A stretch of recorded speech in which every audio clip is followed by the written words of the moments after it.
Great. Well, thank you everyone for being able to join us this morning.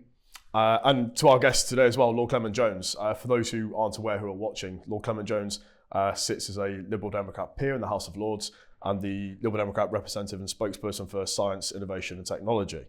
Now, I can safely say that us here today in Curia and Chamber, the majority of us are quite science and tech nerds, to put it mildly. My own interest from a military perspective is AI and autonomy and weapon systems. I've done some research on this in the past, but nothing for a few years. So to see where your inquiry and the committee's inquiry from the House of Lords last year has done a lot of research from last year, written a very in-depth report, and we've now got the government's response. And you were briefly just mentioning to me now the United Nations, or the UK's representative for the United Nations, their response as well. So there's a lot of ground to cover. I'm extremely excited on a personal basis to do so.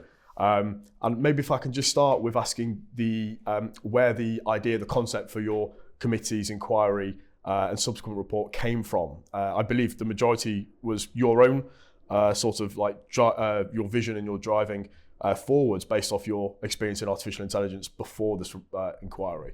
So could you just mention a bit more about how this came to be? Yeah, it's got quite a history actually, because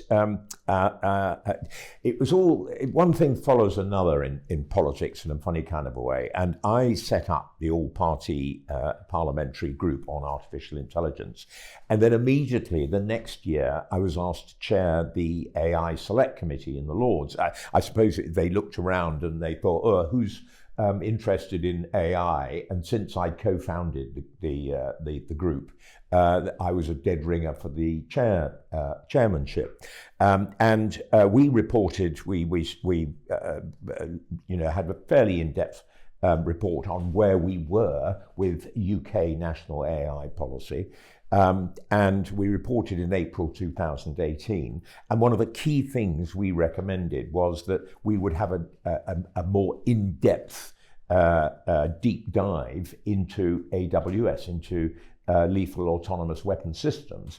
So it was a natural. And then we had a follow-up report in 2020, No Room for Complacency, which made the same point. We didn't go into anything like the depth of the first report, but this was really sort of, in a sense, marking the government's homework. How far had they got with putting into practice our recommendations?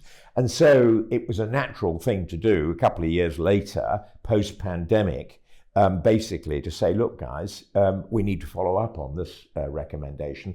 And the liaison committee, which is a kind of slightly not shadowy group, but they are all the chairs of the various committees, as well as a number of other senior members of the House, make decisions on what inquiries the Lords does. And so you have to sort of appear before them and make the case, bit of advocacy, a bit of waving around your arms and so on, and saying this is important. And so I was delighted when they agreed to do that. And, I had a lot of help from outside organizations as well, because, I'm a bit of a Stuart Russell fan, Professor Stuart Russell, who's taken a great interest in this.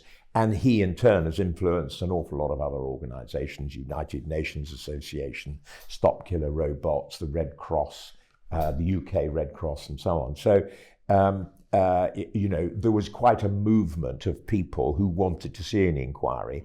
And so, that's how it happened. And Robert Lisfane, Lord Lisfane, became the chair because, he's somebody with considerable experience in this area, but because he used to be the clerk to the Defence Select Committee in the Commons before he was the clerk of the Commons. And also, I think he chaired it remarkably well to come to the conclusions that we did. Okay, fascinating. And in terms of the time process for the inquiry itself, how long did you have as a committee for the inquiry? And can you talk a little bit about the methods of which you obtained evidence, the speakers, or the experts and people to help inform the evidence as well? Can you tell us a little bit more about that process? Yes, we tried to really have a cross-section, and we had about a year to do it in. And we did have a lot of the civil society organisations. We also had the military. We had government ministers coming in. We had the procurement minister. We couldn't get the Secretary of State, sadly, but James Heappey was quite a decent witness as well. We went to Brussels. We went to look at university research into weaponry and AI, and we also went to Northwood. We went to Strategic Command in Northwood, which for my money was one of the most interesting aspects of the whole inquiry, because it's all about human intervention on the ground and how you actually make international humanitarian law work in the context of using this kind of weaponry, which is potentially autonomous. So, we're seeing those issues in Gaza currently. Where is the distinction? How much meaningful human involvement is there? And so, this is one of the absolutely key things, because in order to maintain the doctrine of proportionality and so on, you have to be very, very clear about what the collateral damage your weaponry is doing. Well, how certain can you be in that context when you're using what could be potentially an autonomous weapon? So, it's trying to get to grips with that kind of thing. And I must admit, I was quite impressed by the care which the British military takes when it is targeting and when it is making decisions using, if you like, conventional weaponry. The big question is, if you don't have a definition, which they don't have, of an autonomous weapon system, where does that leave you in maintaining that doctrine? So, there are quite a large number of questions that we've asked, and I still feel, it's very unsatisfactory. I mean, you mentioned the UN resolution, which was a very significant resolution back in December, which said, we really need to take this seriously, and we need to start thinking about arms limitation and so on in this field. And then they engaged in a sort of consultation process with national governments. And, the US government has given evidence, civil society organizations have given evidence, and the UK government has as well. But they're still playing it with a dead bat, basically. They're still saying, we don't believe, we think there should be norms, but we don't think it should go further than that, i.e. they don't really believe in limitation in this area. Now, I'm with Stuart Russell in thinking we must try and limit if possible. Now, the committee was a little bit, obviously that's my personal view, the committee was obviously not going to come down straight on in saying, you must have limits and so on. But it did say we need to meaningfully engage at the Committee for Conventional Weapons. We need to meaningfully engage with the UN. We need to have a definition of autonomous weapon systems. We need much more sophisticated procurement. We need better skills in the military in terms of understanding these technologies. I've got this wonderful chart here, which is like marking the government's homework, which clerks do after committees have reported, and we've had the government response, which tells you pretty much, where the government have completely failed to agree with the committee's conclusion. That's red, where they're sort of sucking their teeth and saying, yeah, this is something, that we sort of are working on. And then the green, where, yes, we're definitely in agreement with you, and, we've got plans to follow up on this. So, there are quite a number of red areas, and the two main red areas are, no, we're not going to define autonomous weapon systems, and we're not going to engage in a treaty or engage in agreeing a treaty with the CCW. Everything else, is relatively open. The fact that they are saying we will always have meaningful human engagement in autonomous weapon systems, or potentially autonomous weapon systems, I think is a good thing. But I still struggle a bit because, when they originally published the Defence AI strategy, and, this is another prop that I have here, which, I mean, it was all about adoption of AI in defence. It wasn't very much about, the meaningful human involvement. They published this as a separate paper, which sets out what the ethics are. Now, it struck all of us as being really peculiar. Why would you publish? It's almost like they didn't really want this to be part of the mainstream defence AI strategy, but nevertheless, they want us to believe them that they are, going to operate ethically and so on and so forth, which is fine, but it means that if you are going to do that, you've got to have a proper way of doing it. Now, the one area where they've really, I think, come hither a bit is the Ethical Advisory Committee. We said they need to be much more transparent about it. They need to publish the minutes. They need to say who the members are and so on and so forth. And they have undertaken to do that. I haven't checked in the last, month or so as to whether it's all gone up recently, but they did publish that. Now, it still begs the question as to just whether or not they're really putting into practice these ethics that they claim, will underpin their use of AWS. Yeah. That's a lot of ground to cover. If we can return to the government's response, the red, green, amber sort of marking of it, 'cause I think that's fascinating. There's going to be a lot of detail in there. But just to come back to, I think you struck the chord really, really well quite early on in your remarks there regarding the issue is meaningful human control. Again, how do we define meaningful over, for example, non-meaningful? It's a very loose term. That comes back to the definitions that you mentioned. One of the things that I know the government refused to adopt from your committee's inquiry was to set certain definitions on both fully autonomous and partial autonomy in terms of weapon systems. And the government's response I thought was quite interesting. And we can see the evidence in the response, which was obviously only this year, from the Defence AI strategy from 2022, they marry up very, very. They marry up very well, and that's basically the concept that if you impose restrictions, and I'm just playing devil's advocate here, I think it's a very interesting concept. If you impose definitions early on, the speed of change and the pace of scalability and things like AI and similar technology in a multifaceted, complex domain like what we see in Ukraine, for example, and particularly in Gaza with the IDF, is going to restrict operational capability and operational effectiveness.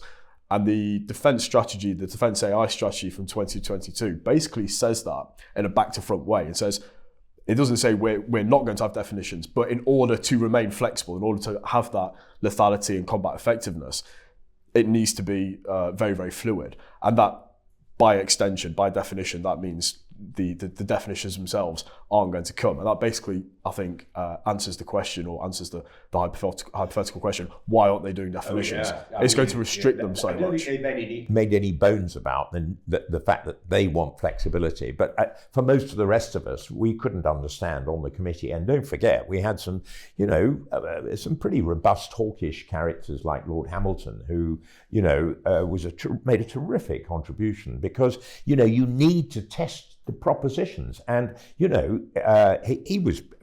he found all this rather extraordinary, because how can you talk about any form of norms for autonomous weapons systems in the CCW or the UN, which is what the government is proposing, without having some kind of definition as to what you're talking about? And, the fact is that NATO itself has defined autonomy. I mean, this is what was so peculiar. The government did come halfway and define autonomous. What they didn't define was an autonomous weapons system, now, which is quite interesting. But I mean, just to revert to the meaningful human involvement, what they did was quite satisfactory in many respects, in response to the our requirement that there should be meaningful human involvement, was to say it's not just at a one time, it's at every stage, basically. So that, for instance, identification, classification, interception, engagement, and so on, that's where you need the meaningful human involvement.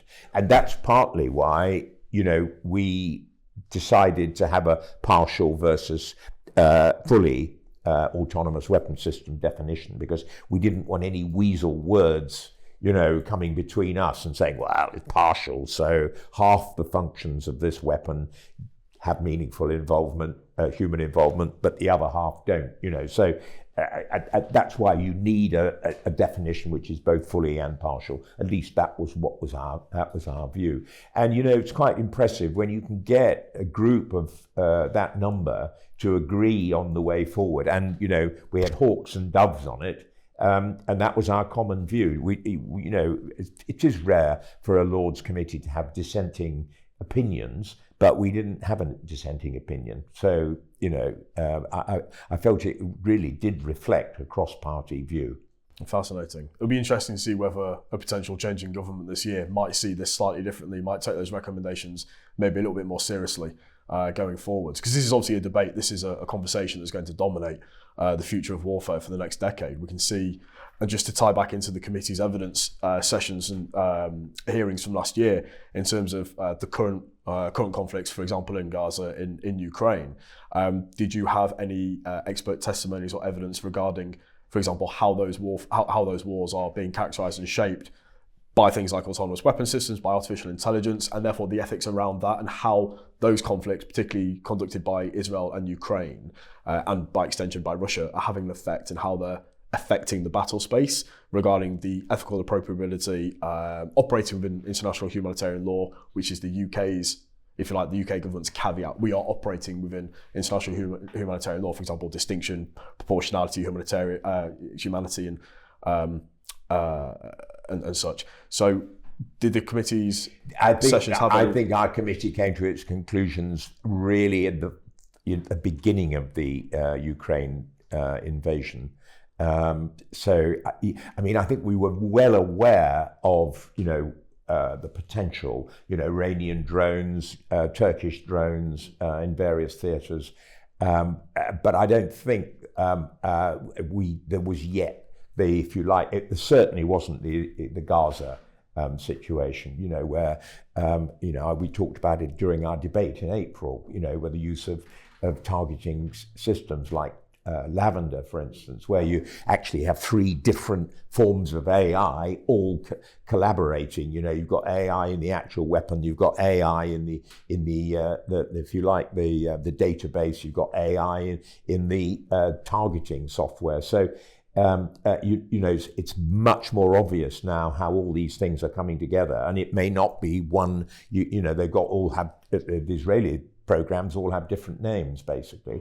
So I think we're beginning to understand how this is all going to work on the ground, but we did not have that information at the time when we did the report. And, it was so, I suppose, to that degree, it was more, it seemed to be less complicated, actually. So, the more complicated it is, the more you actually have different AI systems all interacting, the more difficult making sure that you have meaningful human intervention in each of those bits of software, if you like, the more difficult it is to ensure that.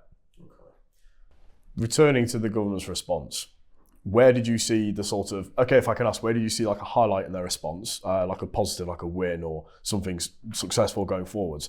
And where did you see one of the really big sticking points? We've already covered the definitions, so if there's a second sticking point or a second obstacle or challenge to sort of overcome with future discussion. And then a second question, just following up from that, which might lead in quite nicely, is I believe one of the committee's recommendations was obviously to look at the democratization of meaningful consent and conform within society. So this has to be, we're in a democracy, we have democracy by consent, and in terms of how the public are to be engaged in these conversations, we can see sort of the scaremongering almost, if you like, in some sections of the media regarding AI and weapons and defence.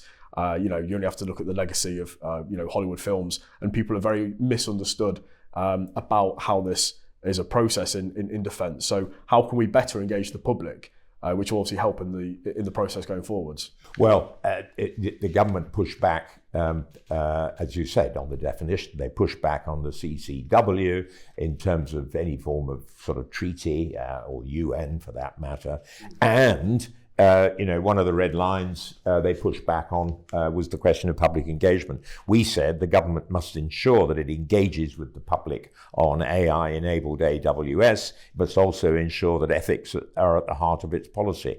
Well, the government said that we reject the first limb of the recommendation on the basis that the nature of defence places constraints on public engagement.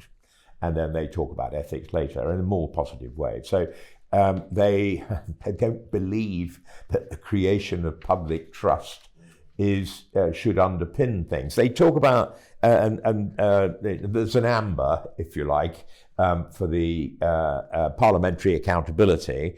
They do say, we acknowledge the importance of parliamentary accountability and commit to sharing information via appropriate mechanisms when national security considerations prevail. However, they don't provide any detail on how they're going to do that. So you could say, yeah, okay, when they're forced to, and they're brought to Parliament to talk about this, then they might reveal a little bit of, what their sort of general approach is. But as far as the general public are concerned, they're not going to do that. But you see, that conflicts with what I perceive. I mean, you see the Chief of the Defence Staff making speeches out there. You certainly see heads of the army who are just about to retire making speeches. We've had speeches about boots and bots.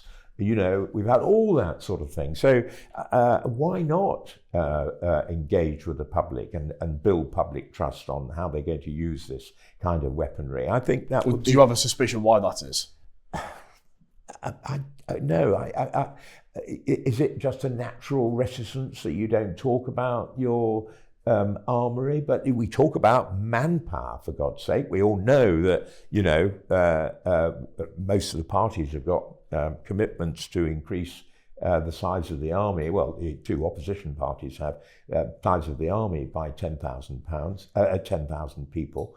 So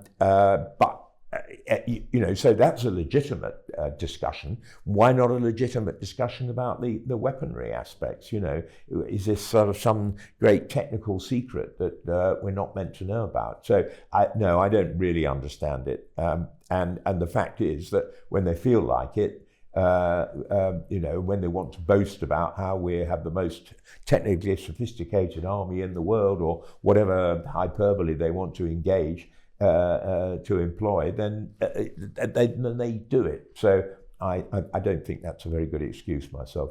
Interesting. You did just touch upon the United Nations and the idea that this is a debate and a conversation that the UK, that the government should really be having with within multilateral organisations to get general international consensus, particularly on the ethics and the definitions and the working practices.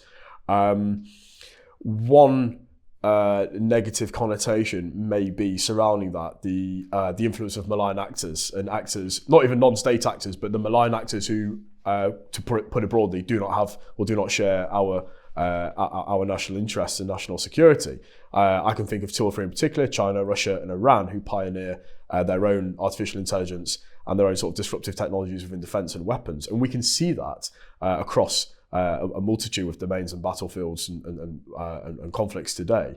So I think there may be a worry that, particularly the Global Partnership for AI, doesn't involve China. It's almost like a democracy club, a club of democracies, to build that general consensus. So then there's two avenues for obviously taking this forward. Do we have malign actors who don't share our state interests and who do pose security threats? Do we try and pull them in to try and create that broader consensus, or do we leave them out of the conversations? And we can only look at, for example, in particular, for example, the Chinese state and their use of AI in their surveillance system, their police state, for example, in the persecution of the Xinjiang Uyghurs.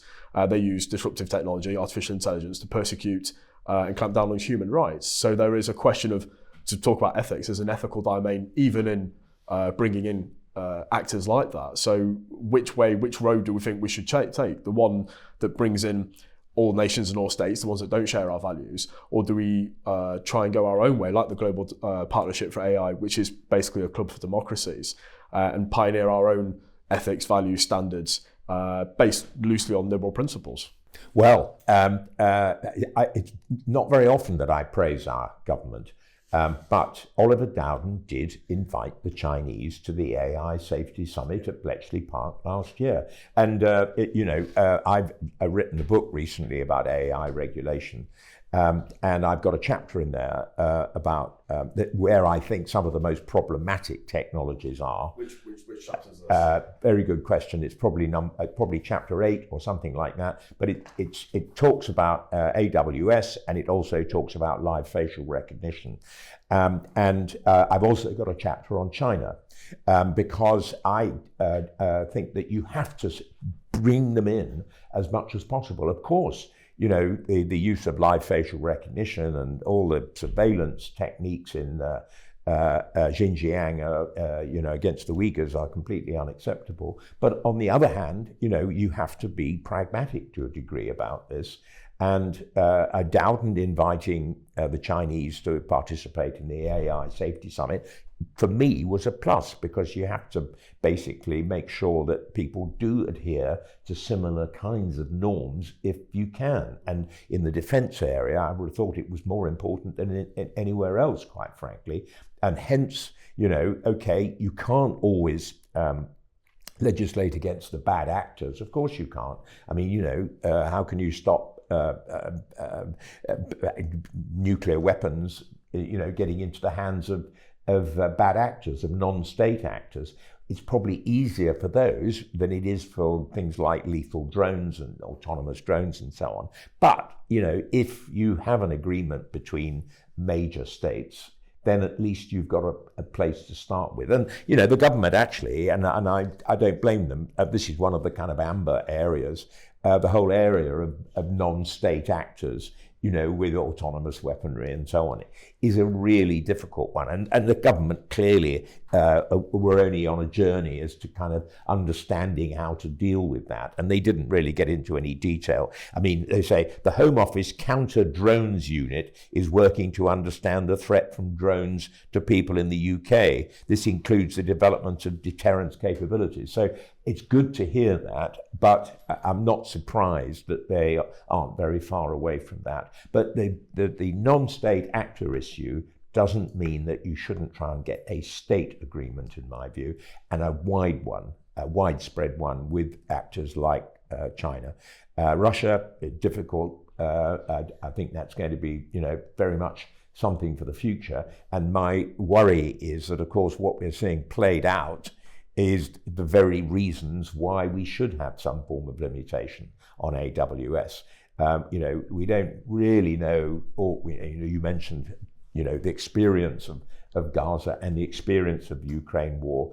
And we don't really know how that's played out yet. But in my view, that's only going to reinforce the views of people like myself that we need to keep trying. Sure. I think you also just briefly touched on the idea of the idea of proliferation with AI. So, for example, compared to or contrasted with nuclear arms controls, which are long established, verifiable, and broadly, have large international consensus, the idea of trying to control the proliferation of AI in autonomous weapon systems and such like that is going to be incredibly difficult, particularly, you've just mentioned, like the non-state actors and obviously the malign actors and the actors that don't have our national interest that will then filter down to the non-state actors and the rogue states. I think countering the proliferation is going to be incredibly difficult. And I think one aspect or one positive of having the definitions reinforced, strengthened, beefed up and enforced will be able to try and deter the proliferation, or at least hold those to account and try and put systems in place to mitigate against that proliferation. I think the proliferation of this technology in the hands of non-state actors and rogue actors in particular is going to be incredibly damaging down the line. Absolutely. And, I'm a believer in AI regulation for peaceful uses, because I think you have to set standards. Well, how much more important is it in the defence area, basically? But, it's going to take time. The one thing the committee did come up with, and which is deliverable and which the government agreed with, pretty strongly, was the use of, any form of autonomy in nuclear weapons is absolutely off limits and should be, and there should be the possibility of an agreement on that. Absolutely. And let's face it, if there's one thing, I don't think there's anything more important in sort of international agreement than getting some kind of agreement on that. Yeah, no, completely agree with that. The other wins or the other successes from the government's response, can you highlight one or two others that were maybe more surprising than you were expecting, that, oh, this is something they're agreeing with, they're working towards it already, they're agreeing to work towards these goals?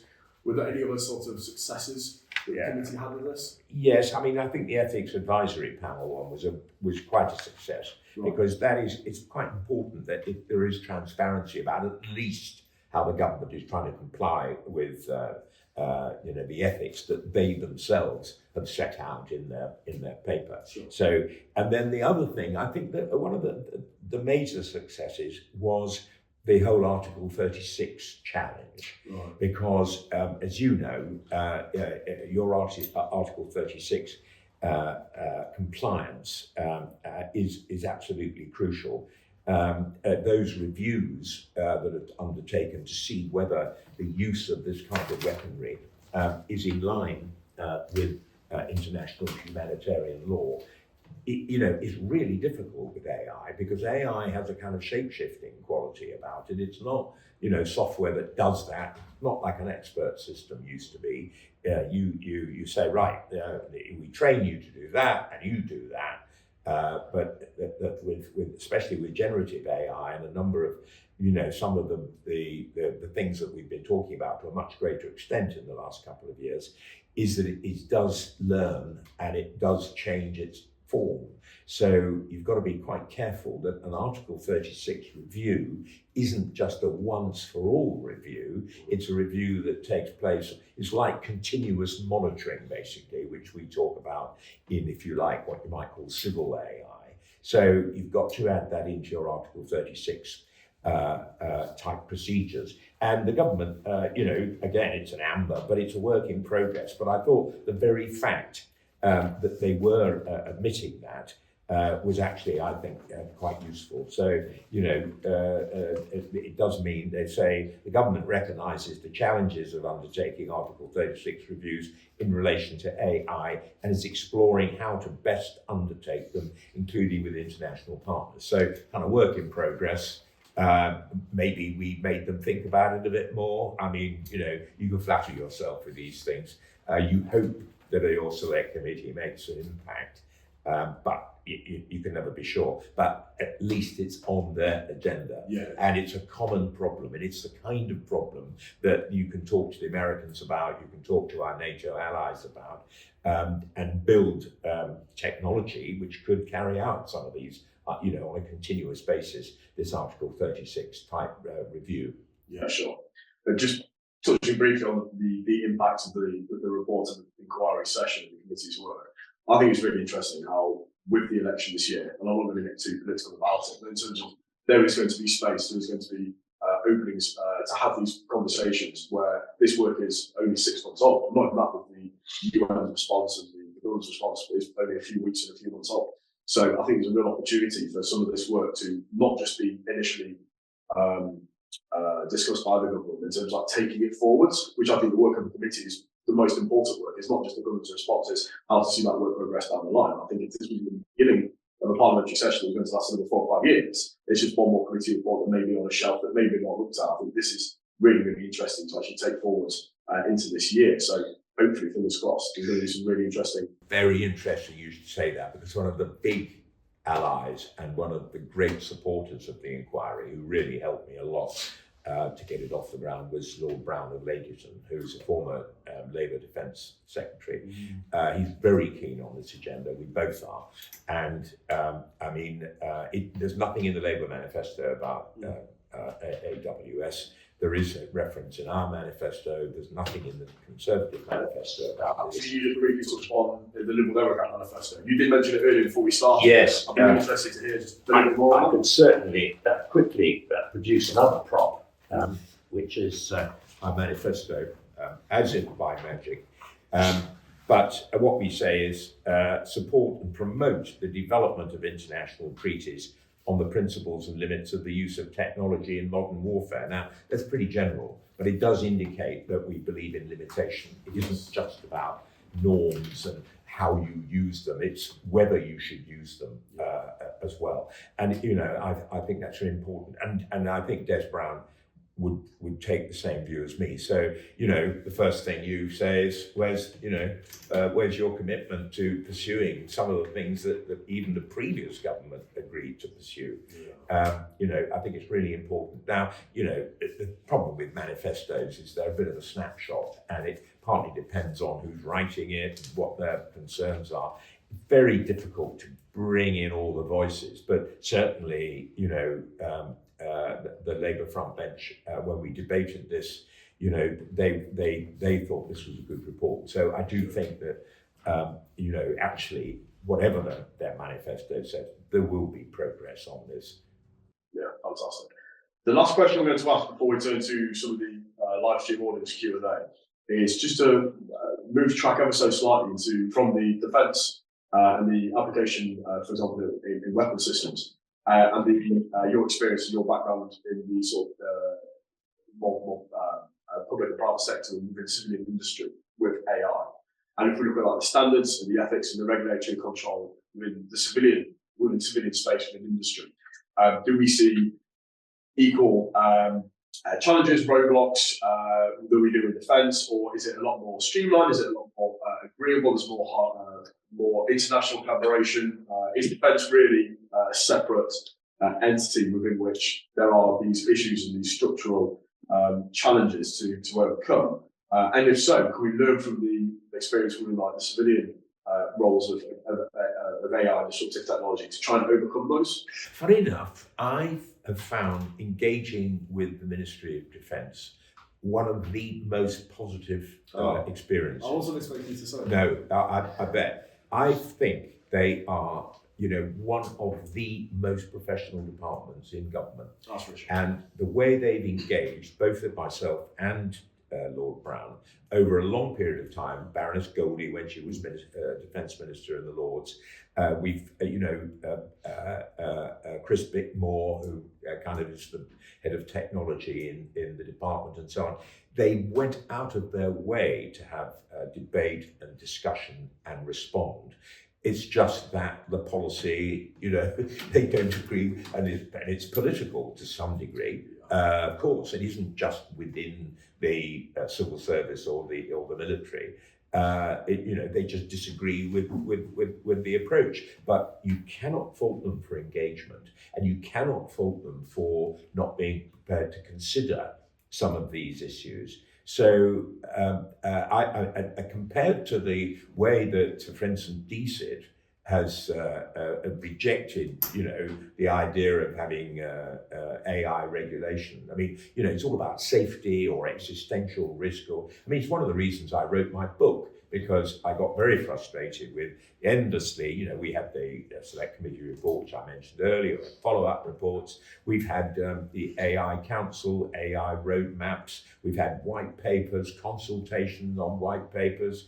The government talks about responsible AI incessantly, and yet the influence of big tech seems to mean that you know, regulation is seen as the enemy of innovation. Quotes. There's no real debate or discussion about, well, what kind of innovation are we talking about? Innovation needs to be for our benefit. It isn't just freestanding so that any form of innovation is fine and let's not regulate. It's very clear that we should be doing something, and we should be doing it on a risk-based form of regulation, and we should be developing with our international allies, colleagues, both in the, you know, academia and in the public sector. We should be developing common standards. Well, there's a lot of work going on in that respect. OECD, IEEE, ISO, British Standards Institute is right in the middle of it, which a lot of people, you know, think is that, you know, they're a very well kept secret basically. But I'm a big fan of the British Standards Institute. They engage internationally, and they've done that despite Brexit, despite, you know, in a sense, disincentives being put in their way. So that's been good. And the EU passed the AI Act, which, I wouldn't say is a model, but I would say if people are not careful, they're going to find out that actually it's like the GDPR. It's going to become a gold standard. And so what we have to do is make sure that even if we don't regulate on exactly the same basis as the EU, we have a common underlying standard. They call it conformity assessment in the AI Act. And the EU themselves are saying, well, what we need to do is agree a standard, of risk assessment, a standard for testing and training and audit and continuous monitoring that the other jurisdictions in the world will be able to conform to. So, they are working with the National Institute for Standards and Technology in the States. They're working with the OECD, the Council of Europe, and so on. I mean, the EU, which is not always a great place for outreach, they're doing a lot of work on this. And I've been quite heartened, especially in the last few months, after the Parliament agreed the AI Act. They've moved very fast and they haven't started trying to reinvent the wheel. What they're doing is looking at these standards and saying, how can we make them fit what the EU AI Act requires? And I think that's a really good move, quite honestly. Fantastic. Just while I open my laptop to get the Q&A, I did see a chapter in here, very generously given to us from yourself this morning, on the US and the EU and some sort of common ground chapter on that. So I'm going to be very fascinated to read that. Could you just highlight that ever so briefly while I get these questions? Well, the US, I think probably it'll be slower going ahead on these things. A lot of what they do is you set standards, and the National Institute for Standards and Technology has already got a very well regarded risk assessment framework that they've put into place. Right. A lot of that happens by litigation. So it's about assessing standards, and they'll have class actions against corporates that don't put this into effect and so on. And so somebody suffers harm, they haven't carried out a risk assessment. What happens? There'll be a bloody great class action that takes place. Bingo. That means that everybody thinks, boy, I'm going to have to conform to these NIST standards. So that's how it often works. Now, of course, in parallel, Congress is beavering away. They've had 80 bipartisan bills put forward. Very few get through.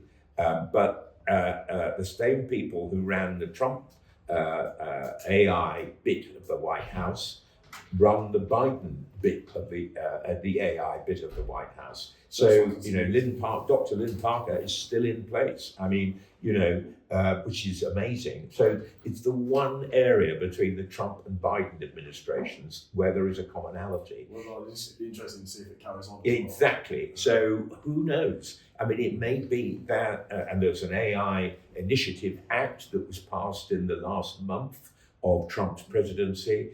And, Biden has got the executive order, a blueprint for AI. There's a willingness there to make sure that AI is regulated. The big question is how, and of course, so many states now are adopting AI regulation, data protection regulation. And actually, at the end of the day, Congress, both Republicans and Democrats, are going to have to say to themselves, look, we really need to pass federal legislation. Otherwise, we're shooting ourselves in the foot. So there will be a kind of deregulatory argument for regulation, I think, ultimately in the states, which is going to be very interesting. And so they can be, in a sense, free to adhere to these standards that I'm sure that GPay, which you mentioned earlier, and various other international bodies are going to have to agree in due course. But I'm on the One AI group of OECD experts, and they are intent on moving forward on this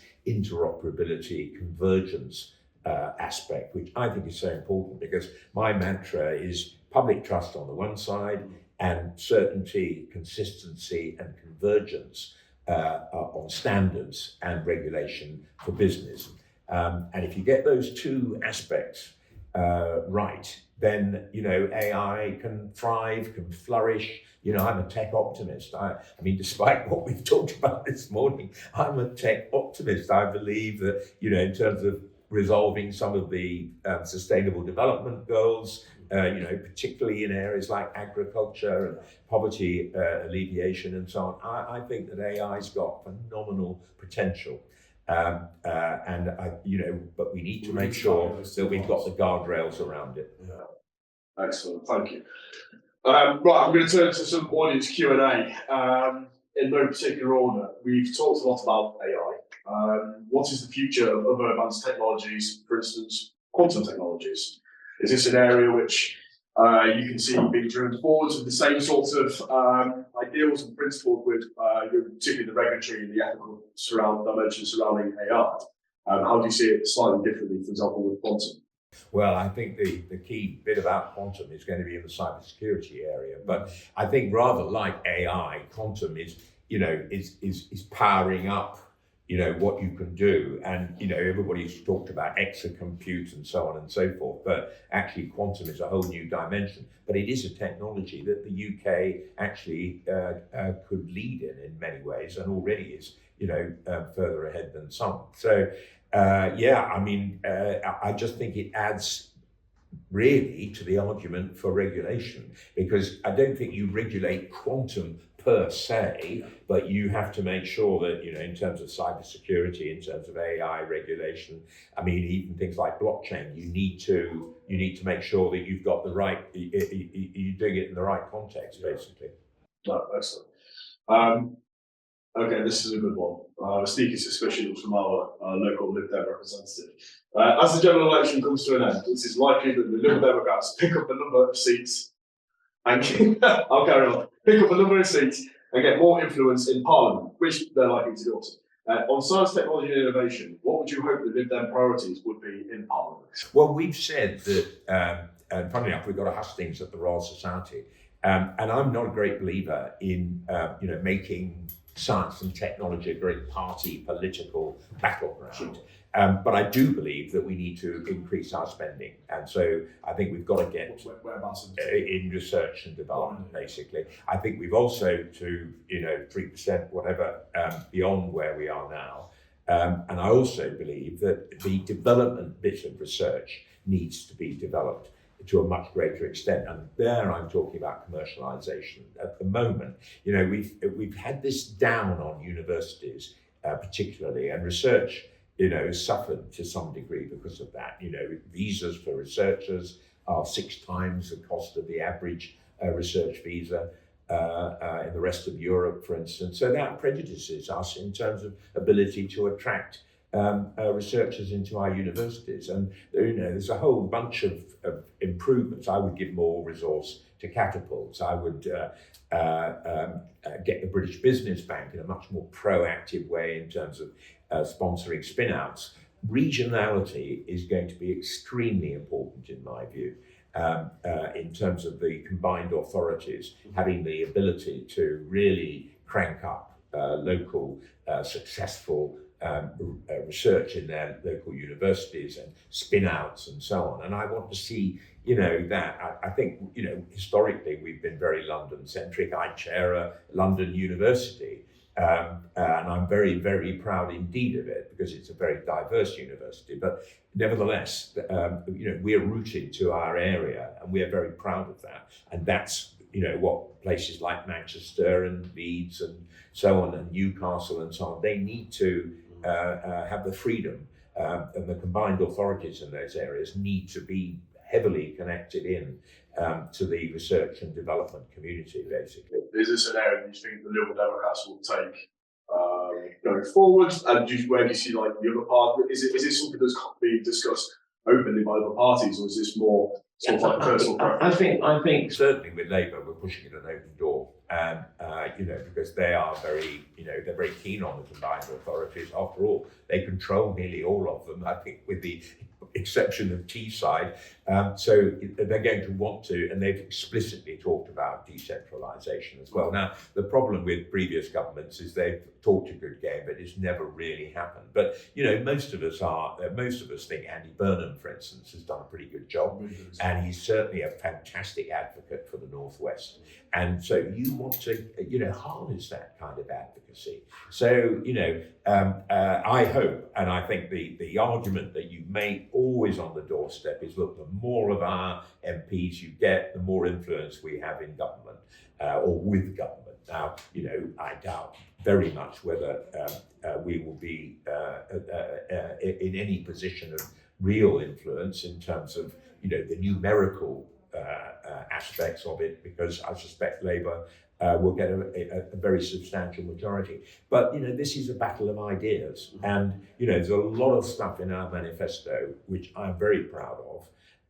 And I think that we can influence the next government on. Because, as I said earlier, manifestos, they're a snapshot, and I think it's really important that you have a listening government. Now, the problem with this previous government, particularly since the coalition, I would say, is they haven't been a listening government. It's all been about their own agenda. It hasn't been about creating a national agenda in that sense. And it's all been about, the regulatory aspect. It's all been, oh, no, we don't like that. It's been an ideological aspect to it. I think that the next government won't be ideological. They will want growth. And, you only had to hear what Rachel Reeves said this morning on the radio. They're absolutely focused on that, and therefore they're going to be open to new ideas, and they're going to be plenty, believe me, coming from the Liberal Democrats. Oh, that's very optimistic. I look forward to seeing that. I think time for one more. Okay, this is interesting. You've covered the Digital Markets Competitions and Consumers Act. Could you share some thoughts on the upsides and downsides of the Act and what comes next legislatively? Yes, I mean, it's very interesting. We've had a kind of suite of digital legislation. We had the Online Safety Act, which wasn't perfect, but I think most people felt we got into a reasonably good place. But, I don't think we put enough duties on social media platforms and, and the sort of digital literacy aspects, I don't think really came to the fore enough in the education world. We're going to reap a real problem in our schools unless our children are much, much more digitally literate. And, I'm not a great believer in banning smartphones and stuff like that, but we do have to think about the age gating that takes place, at 13 and 18 and so on. And we've got a big argument on with Ofcom at the moment on that. So that was the first bit. More to do there, definitely more to do. And then we had the Digital Markets Act, and I was really pleased we got that through because we've now got the Digital Markets Unit on a statutory basis. We've got a lot of possibility of ex-ante activity by the CMA, advised by the DMU. So I'm really, optimistic about that. The big problem was we didn't quite get the definitional aspects right. And it could be that there is a gap, through which big tech will jump, basically, in terms of the definition of things like countervailing benefits. If you can argue that you've got a monopoly on something and yet you're doing, wonders for the consumer in terms of costs and so on, well, is that a countervailing benefit that the CMA should just hold up its hands and say, oh, all right, then you can keep your monopoly, because you're doing such a fantastic job for the consumer? Well, I think you have to look short term and long term. Does the fact that you're a monopoly stifle other people from developing new services and so on and so forth in the longer term, even though, Google may be able to snap up every company in sight that's got new ideas and so on? Is that really for the benefit of the consumer in the long term? And we had that argument, and it was the end of the bill. You push and push. I think we had 3 ping pongs. I mean, this is the technical term for when or the non-technical term maybe for passing it back and forward between the Lords and the Commons if we disagree with each other. Well, we did disagree, and we disagreed as far as we could go, but we couldn't push it much further.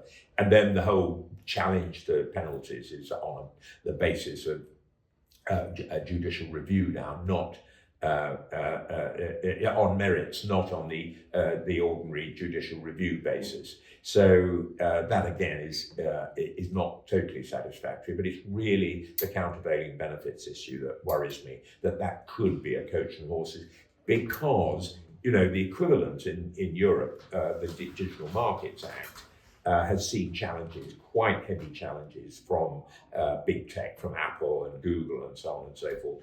And how that's going to play out is going to be very interesting as well, because the immediate instinct is to challenge the regulator, and that's what big tech does. And we've got to face up to that, and therefore you need watertight legislation.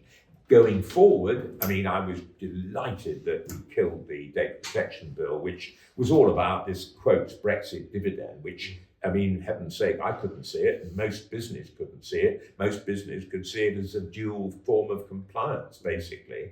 Now, there are some areas where clarification is needed, like in the research area, for instance, but the recitals can be, it can help you give guidance. ICO can give guidance on that sort of thing.